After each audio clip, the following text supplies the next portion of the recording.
भरत जी से कहा मांग लो जो मांगना चाहते हो। भरत जी ने कहा कुछ नहीं चाहिए।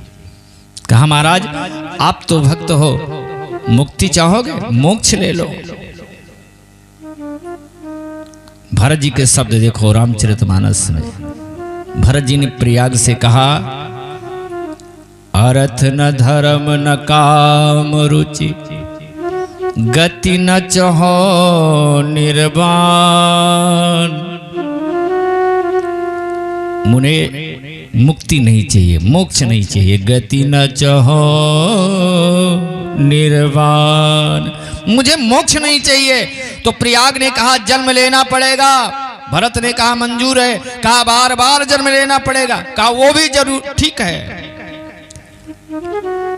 बस एक चीज देना बस। कहा क्या?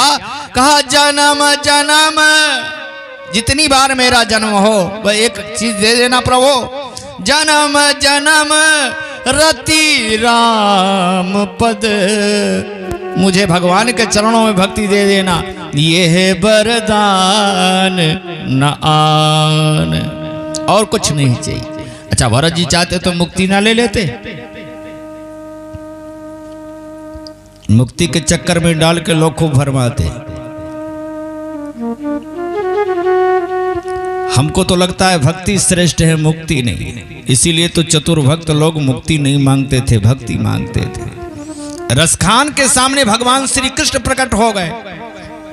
रसखान से श्री कृष्ण ने कहा रसखान क्या दे दूं? बोलो, मोक्ष दे दूं, मुक्ति दे दूं?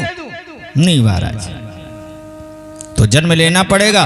ले लूंगा, जन्म मंजूर है, लेकिन एक काम करना प्रभु। कहा क्या? कहा मानस हो तो वही रस खान, बसो ब्रज गोकुल गाँव के ग्वारन। जो पस हो तो कहा बस मेरो चरो नित नंद के धेनु। कुछ भी बनाना, लेकिन इतना जरूर ध्यान रखना कि मुझे भगवान का सानिध्य मिलता रहे, भगवान की भक्ति मुझे मिलती है। आज सती ने भी शरीर का परित्याग करते समय मुक्ति नहीं मांगी, केवल एक वस्तु मांगा, प्रभु जन्म जन्म शिव पद अनुरागा। जब जब जन्म हो, जितना भी जन्म हो, जहां भी जन्म हो, केवल भगवान के चरणों का, भगवान शिव के चरणों का आनंद मुझे मिलता रहे, उनकी भक्ति मिलती रहे, उनका सानिध्य मिलता रहे, इसके अलावा कुछ नहीं चाहिए।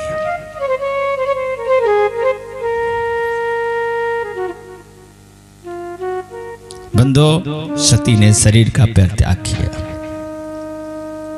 जो शिव के गण गए थे सती जी के साथ, नंदी आदि गण, उन्होंने सती को शरीर छोड़ते हुए देखा तो क्रोधित हो गए, यज्ञ मंडप में विघ्न करना शुरू कर दिया। लेकिन शिवगण कम थे, देवता ज्यादा थे, 33 करोड़ देवता। शिवगणों के ऊपर देवता टूट पड़े। शिवगण कुछ मारे गए, कुछ चोट खाए, कुछ भागे, शिव जी के पास आए, शिव जी को सारी कथा सुनाई।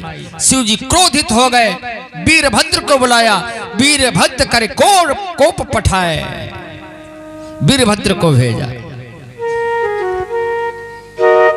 अपनी सेना लेकर वीरभद्र पहुंचा। भगवान शिव के गण पहुंच गए। यज्ञ मंडप में एक एक बल्लियां निकाल ली। एक मंडप में एक कुंड, हवन कुंड में पानी डाल दिया और देवताओं को पकड़ पकड़ के लगे पिटाई करने। बोलो शंकर भगवान की।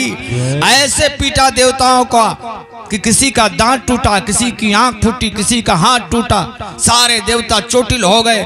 भृगु ऋषि यज्ञ करवा रहे थे, उनकी दाढ़ी पकड़ के उखाड़ लिया, बड़ी बड़ी दाढ़ी। दक्ष प्रजापति को त्रिशूल से गला काट दिया, सिर काट के धड़ से अलग कर दिया।